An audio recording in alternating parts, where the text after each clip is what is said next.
Heeh, diasto Nduk, diasto. Lah iya, dicekel, diasto dicekel. Assalamualaikum warahmatullahi wabarakatuh. Cahayu. Waalaikumsalam. Ya le nganti ndlule. Paling nanti ketemu nang ngene semen ki cek kelas pira Nduk kae? Kelas-kelas TK ya. Nggih. Temu pertama kali ana semen Kediri. Heeh, saiki kelas pira Cahayu? Kelas kali SD. Lho lah kuwi kelas 2 SD, masyaallah. Sugeng dalu Mbah Cangi. Sugeng dalu putu. Ya. Putuku wis nggunden semono. Panjenengan supen apa mboten kali kula? Iya, ya ora iso lali karo sampean terus lali nggondi. Wong pakmu ya kancaku. Niken ta jenengmu? Nggih. Niken Salindri. Heeh. Ada? Nggih, nama kula Dimas Niken Salindri. Dimas Niken Salindri. Tegese apa, Nduk? Niken Salindri kuwi? Jeneng wayang. Oh, jeneng wayang. Nggih. Heeh, Niken Salindri ki jeneng wayang. Sing asline Niken Salindri ki jenenge sapa, Nduk? Ayah. Oh, ayahmu ora tahu nuduhne. Niken Salindri ki asline jenenge ki ora nate. Yang sampean? Hah? Sampun. Sapa? Asline sapa? Niken Salindri kan samaran ya. Asline kan ya eneng jenenge. Sapa? Ayah ora tau dawuh. Supe. Ayahmu ya error. Ayo ora apa-apa. Dewi Wara Drupadi. Iya kan? Iki guru anu bojone Prabu Puntadewa. Jajal, dudinget Puntadewa wayange sing ndi jajal. Mburimu ki sing ndi? Puntadewa sing ndi? Jajal. Awas anak dalang karo Puntadewa jegut ndasu kowe. Iya. Sing raine ireng ki ya, Nduk. Heeh, gelunge gelung keling, iki mburine Janaka. Puntadewa. Rasa takon sandingmu ya buta huruf kok. Angger muka panggungan ora nyawang wayang sing sawang nyang njaba ya ora apal. Kula teng mriki badhe neken napa? Lho. Lah nang kene apa isah-isah nyang pawon apa piye? Ken nyanyi, ken nembang, ken maem tok. Lho lah yo kok kula nggih seneng. Mulane awakmu nganti mblegendong kok ngono kuwi. Mblegentong. Mblegendong iki tegese lemu banget. Nek ning dalem biasane mam apa isu. Apa? Maem napa nggih? Sarapane arep sekolah ngono. Apa roti apa cilot.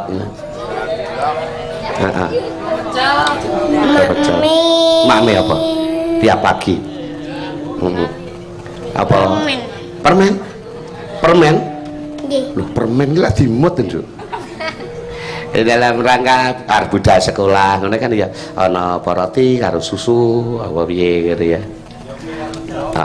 Apa mi karo endok sing ngomong kae. Sing penting sarapan ya kan ya. Apa yang terjadi badan harus sehat ya ta. Men sana in corpore sano. Di mana badan yang sehat terletak jiwa yang sehat pula. Kowe kaya ibumu lho Nduk rupamu. Aduh lah karo bapakmu. Nggih sanes. Kaya sapa? Sampe tau ngilo. Rupamu iki kaya sapa? Kaya ayahmu kaya apa kaya mamamu? Kaya ayahe. Lu masa to ya? Nggih. Mamae mbangir. Oh, mbangir? Nggih. Sampeyan ndak mbangir? Mboten kula pesek kula. Lho lagi. Angel golek cah ngaku karo PDW ngono kuwi. Wong sing pesek kaya Mbak Yati kan pesek ya ora gelem, malah niken luar biasa. Pesek ora apa-apa, sing penting kayane ora pesek. Luar biasa. Tinggalane napa-napa sepenting ayu. Ayu. Pesek ya men, sing penting ayu. Betul, pedomamu kuwi apik tenan kuwi ya. Kowe besok kelas 6 ngono wis ora tau sapa ngomah kan. Wis saiki sarang-arang turu nang omah. Ini sesuk ya mlebu sekolah. Nggih. SD-mu ngendi ya, Jan? SD Burengan Kalih, Kediri. Kota ya, Nduk. Burengan Kalih ya, Paguran itu lho ya. Karo Bu Guru ndak ditukani. Niken nyinden saja. Bodoh lo kamu. Ndak ditukani karo Bu Guru. Mboten. Malah piye? Bu Guru lek dawuh piye nyang sampean? Nggih. Meneng. Oh, meneng. Nggih. Ditokne turu ya karepmu. Kaya sampean wis tahu temu karo anake Mbah Sugron, Pak Kangko. Sampun. Pak Anom Dwija Kangko ya. Kayak kan anake Mbah Sugron. Kae mbiyen padha sampean kelas 2 SD ngono kuwi diulang karo guru kuwi turu. Nganti kancane mulih kabeh ya Nduk nikan panggah turu ning bangku. Gurune ya ndak wani gugah, ngamuk nek digugah. Pak Kangko kae dinteni nganti jam 2 ngono kuwi. Bareng kelilir ngono dingak, terus klithih-klithih mulih. Gurune ra wani gugah. Galak kok kae. Sampeyan nate keturunan ning sekolahan ngene. Mboten. Lho hebat. Lah terus nyinden ae ngono le bubuk ya apa kuwi? Teng mobil. Oh ning mobil. Masuk mobil bablas bubuk nganti kan dalem ngono. Nggih. Terus kayamu kok wene sapa? Titipne sapa? Anu Mbah Kung nitip aja titipne bapakmu. Mboten. Lho mosok? Cacat. Kula simpen. Waduh. Wingi nek bapakmu nggih balapan jaran. Lah ya kok disimpen. Lah endi lek nyimpen Nduk? ATM ngono apa ya? Teng ATM. Ye. Teng celengan. Oh, celingan. Celingane gampang banget apa gembreng apa celingan saka lemah kae. Celingane apa? Celengan ada duit. Kayu dibuat dari apa itu? Celingane untuk menyimpan uang sampean ki dibuat dari apa? Apa kayu kotakan kaya nanu masjid ngono kae? Besi. Besi? Wah, kuwi brankas nek kuwi wis. Besi plastik ngoten lho. Oh, besi plastik. Empuk no kan suwi lek plastik. Pakmu aja nganti ro lho. Nek mau nyenggane dhuwit celengane pakmu aja nganti ro. Iya. Bapak tinggal rene ora, Imam? Ayah tinggal rene ora? Nggih, teng mriku. Oh, sampean njaluk ayah apa papa apa papi apa abah? Ayah. Ayah sapa? Ayah Degleng Gondo Supono. Deglenge aja kok katutne. Wis Gondo Supono ngono kuwi. Degleng lak dalam rangka pagelaran iki pancen edan-edanan ngono. Mulan mergo edan-edanan le mayang kuwi ayahe sampean iki mula diarani Degleng ngono. Gondo Supono. Sampean karo ayahmu tuwek endi, Nduk? Apa? Sampean karo ayahmu tuwek endi? Niken karo ayah tuwek endi? Ayah. Oh, masa? Oh iya sampean putrane ya, Nduk. Inggih. Ibu ya tindak mau ibu. Nggih. Ibu apa mami apa Pak anu sampean nek matur nyang ibu sapa? Ya ibu ngono. Mboten. Piye? Mama. Oh, mama papa ya. Suatu saat mama papa. Mama ayah. Lah iya, mama ayah. Mulai bar mama ayah dadi niken. Lha kuwi luar biasa jane. Wis ora usah dibahas. Nembang Nduk Ken. Pak Lik mbiyen nate gawe pangkur ya. Nah, Pak Lik ngono mergo aku njaluk pakmu ki pangkur palaran. Oh, pangkur palaran. Niku Pak G tak unekne benduino. Pas melu ayahe dalang. Oh, diunekne bendino. Ndare nganti gambleh lambene. Diunekne bendino. Ala Pak Le nganti lali iki lagune piye? Pangkure piye? Jajak ora perlu dilagokne sik. Wong jeneng aku ora gampang apal piye. Ora dilagokne sampean apal. Ana sinden ise abang. Ana sinden ise abang. Ning suarane kaya jebolke langit. Masalah jebolke ya, Nduk. Ning suarane kaya jebolne langit. Jadi krungu suaramu langit kaya jebol ngono lho. Lha iki paribasane bangetne Mbah Sukrani nganti langit kaya jebol ngono. Jenengan kok pinter. ter. Wong gerang sing kok lem ki rumasamu piye ta, Kan? Apa kemaremen ngono? Suwon lho malah. Non? Kula matur suwun. Matur suwun. Padha-padha nduk. Ya mbahku ngono ya. Mbahku ora iso nyangoni apa-apa, isane ya titip tembang ngono kuwi. Ya jaga. No. Niku mongko isih nulagung kok. Mongko isih nulagung. Oh, lah ya, mulane bacana. Mongko isih. Mongko isih nulagung. Nol besar zaman kuwi ya, Nduk. Lah saiki wis kelas 2. Le lagune kan ya kudu dirubah kuwi. Nggih, biasane tak ganti mongko isih kelas 2.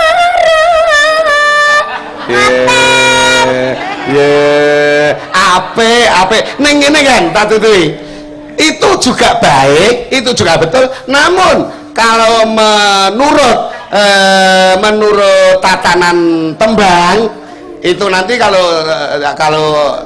sampai didengarkan orang pintar kan disalahke. Lah sing pas piye? Mongko isih mongko sik kelas loro tuhu. Lah ini mesti pas kuwi. Mongko sik kelas loro tuhu. Lagi pas mergo kan tembange kudu tiba suku dan jumlahnya ora kena diowahi, jumlahnya ora kena kurang, ora kena luwe. Sinawung ras mineng kidung 8. Mongko sik kelas loro tuhu. Tuhu iki tenan. Ya diowahi ngono. Wani ora.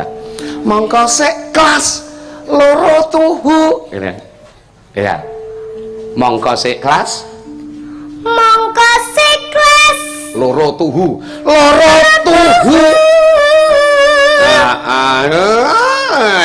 Jan upama anu sampean tak ijolne karo anake Mbak Haji Suran yang bedhug kowe tak ungkus tak go mulih. Lah anake Mbah Gung ya sing wedok iki putune barang iki malah ndak isa nembang njaluk duwe ora. Lagi sak mene kok malah isa golek. Nano. Mangga terus piye, Nduk? Bar mongko sik kelas loro tuhu terus suarane wis dewasa. Ora moga mulat marang ramanipun. Nulat ya, Nduk. Nulat. Ora mokal nulat. N ya? Nggih. Heeh. Sampeyan nulat apa mulat? M. Masa wis M. N. Mongko nulat N ya N. Krunguku M. Lho, mboten. Lek nembang niku lho. Lah iya. Lho, sing ngangge kacamata lho M. Mongko nulat N ya, sing bener kuwi engko nggih disalahne karo anu. Mulat ki nyawang.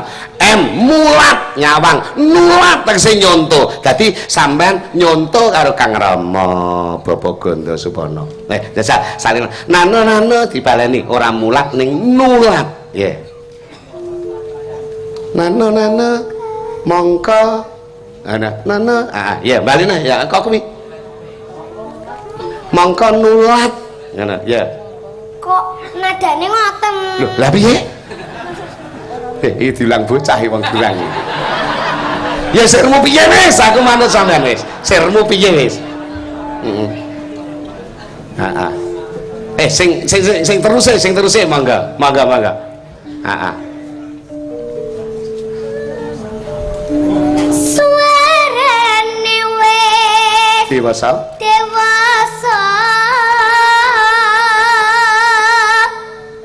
Ora moga nulat Iya. ramanipun. Ya, bunga tirah ngalih nyang niken. Mode Gleng Gondo Supono. Ya, karo gerangane jangkar gitu. Nggih Dimas niken salindri.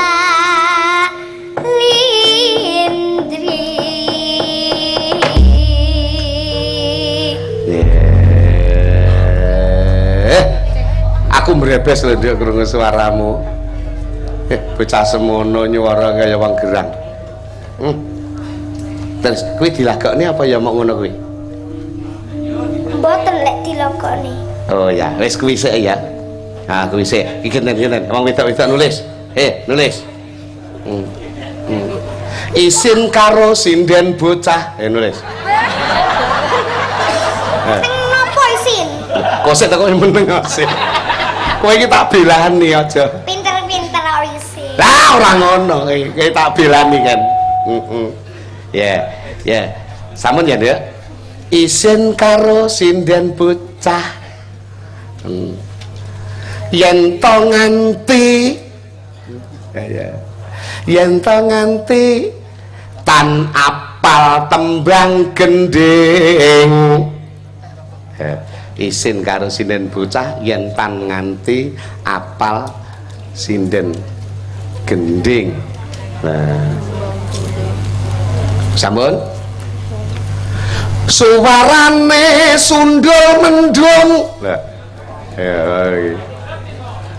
Panggah pangkur kan. Suwarane sundul mendung. Ya. Putra Ganda Supana. Nah. Panggah bapakmu sing tak bilani. Sampun makna kok? Sampun nggih. Dalang kondang ingkang nut ing jamanipun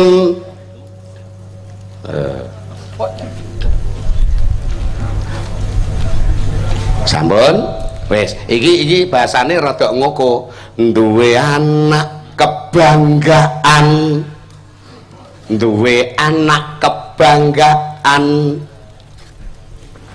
Pan Dimas niken salindri ngarep ngangge pan saka tembung apan. Sampun Nduk. Kuwi le nulis ning jarik ki. Oh dudu. Bu Karyati sampun. Iki lho tembangmu paringane Mbah Kong niken sinden bocah judule ngono kuwi. Nggih. Mbah Kong pinter ora? Nggih. Ora pinter, mbahmu wedok ora demen karo aku. Kula sios dipek putu. Lho. Sirmu piye aku manut kowe lha iki?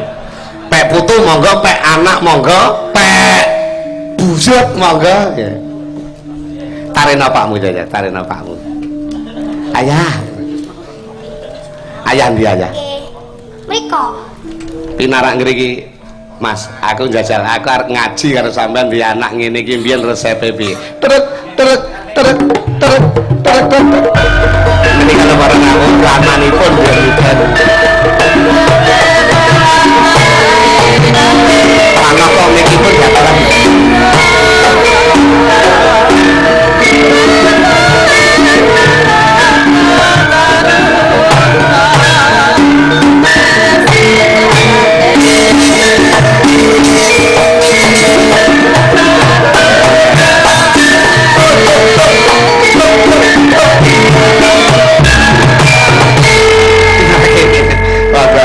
Sampun lenggal nrimo minggah mawon Mas.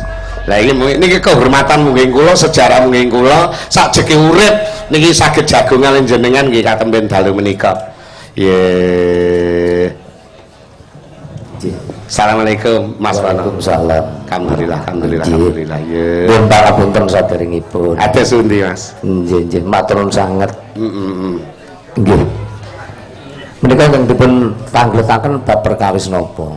Kok iso dadi bocah wedok lek cah wedok mawon kathah mawon ning sing duwe kelebihan tata kendel cerdas niki mestine cara kayu gaya omah le nyatok priyene resep-resepe sing nyuwun pangapunten saderengipun sedaya menika kala wau nak mung kodratipun pangeran. lho lah inggih Nggih. menungsa Dasaripun pancen ngaten. nggih Panjang kula kepengin sanget kagungan putra putri dasaripun heeh upama pitikna dipun padosi lurinipun nggih mboten nama mokal mboten kok dasaripun terus kumalungkung jobriya mboten iya iya nggih panjen nggih genduk menika tedak turunipun dalang ngantos saking kilen dados nggih mboten mokal nek saged kados ngaten lah terus syaratipun nggih namung sedaya menika kedah dipun tirakati lah iki lho mbok sing perlu kok tulis ning ngono Nggih. dipun tirakati terus dasare dalang nu benten kalih yoga oh nggih nggih dalang ki arep napa mawon natah ya tirakat oh iya terus damel ringgit nggih Mas natah damel ringgit dipun ya awake diresiki wudu oh iya memuji kalih Gusti nenuwun kalih kanggo kawasa muga-muga lek dadi anak lek putri ya saleh lah iya ngoten solehah. solehah nek kakung saleh pangidam kula ya iso nerusne perjuangane wong tuwa simbah sak piturutipun tegesipun iki rada mlebu didik ya dianggap rahasia ya monggo ning kula kan jenengan iki kan ora nek balung rine kan lahir batin Mas apa nalika cara anu arep tandang iki nek mantra-mantra mantra apa donga bismillah natah bocah oh apa ya dinane barang niku ditemtokne harus hari ini biasanya pun kula bibar Jumatan oh alhamdulillah bar Jumatan kumpul cik sarungan nah asal barokahipun para kadang-kadang niku nek saged sarung niku pancen praktis manis isis gelis tur jeneng Nabi anggenipun paring dawuh niki nggih jenengan secara sadar mboten sampun nindaki kumpul karo bojo niku afdole malam Jumat utawa dina Jumat lha nggih nek jenengan pun ngamalaken luar biasa walaupun kula piyambak gadah anak pawane Mas Kalingga niku sing beduk Mas Kangko Mas Cahya Kuntadi ning kula ya panggah gumun ya panggah trenyuh nek ningali Kang Putra Genduk Dimas Niken Salindri panggah gumun mawon milanipun kados Mas Sukron nika kala wau ya kenging dipun wastani tiang gesang ingkang sampun sampurna liripun panjenengan ngasta dalang wiwit taun semanten kula taun 7 taun laris taun payu iya milanipun leres dawuh panjenengan jaman sakniki golek wong kangen iya milanipun swarganipun putra panjenengan kekalihipun Dik Cahya Dik Kangkong nggih sampun sembodo iya dene kula senajan to cilik ning nyatanipun nggih pun sembodo alhamdulillah nerusaken keperjuanganipun tiyang sepuh iya Mas nggih iya badhe menapa to umur kula sak yuswa jeneng arep ngapa nyawang bocah do kiprah sukses ngoten nggih marem kok terus kula niki panggung digawa tarup digawa gamelan digawa kok terus njaluk sewan kula nggih mboten nate marem kok sewani karepmu ora ya karepmu terus pamane jenengan kalih niki nduk niken iki pakmu kok tuwane rokok ya karepmu ora ya kebangetan upamane lha niki nah niki dapuke jenengan sopir nggih Mas niki nggih luar biasa yen ngapunten niki mengke mboten wayangan Nani pianten kerep wis ngene iki do men. Wong sing diarep-arep niki malah Kang Putra nduk niki mblegendong niki. kalian derek tumut-tumut ajar. Kula malah matur nuwun sanget menawi kepareng derek panjenengan. Nggih, nggih mboten ngaten ya. Kula iki mampu kula yen namung kados ngaten melu bunga, melu bangga, melu marem, melu trenyuh nyawang elen Kang Putra meniki. Milanipun mboten kok dasaripun ngalembono bukan menika sabet jagung. Waris-waris kula Solo sedaya ngalembono panjenengan. Milanipun nek dalam sak Blitar mboten ngalembono panjenengan kedusan. Saestu. Saestu.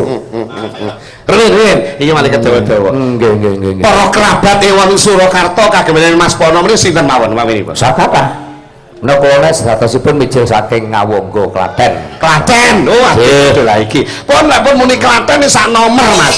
Klaten iki sumberipun dalang pun lho Pak Narto Sabdo nggih Klaten. Asline Mas Anom Surata nggih Klaten. Sambungipun kalih Pak Anom kados pundi jenengan? Sepuh kula.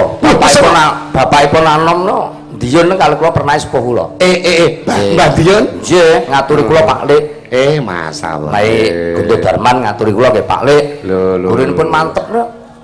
Kula waris sing paling sepuh ning wonten Jawa Timur ya ora pati kajen. Lho nggih niku pun lumrah. Kula nu teng Solo disembah-sembah paribasane. Nek wonten mriku niku dijarahi. Lah jarahe piye? Pun nanggap Pak Sukron lah niku pun mboten gelem dalang mek ngaji tok. Lah akhirnya bareng cethuk, "Napa mboten purun dalang to, Pak?" Purun niku ngendikane kok mboten purun, sing ngendika sapa? Nika Pak Dalang nika. Asu. Ngene niku, oh dalang ki musuhe nggih dalang. Kula gadah kanca nek kalih jenengan niku kaya dulur tenan. Nggih, nggih. Kula matur nuwun sanget. Kula sing matur nuwun. Nggih. Kula ken Pakmu karo Mbak Kaji kaya ngono lho. Lah nggih. Apike kaya ngono kuwi.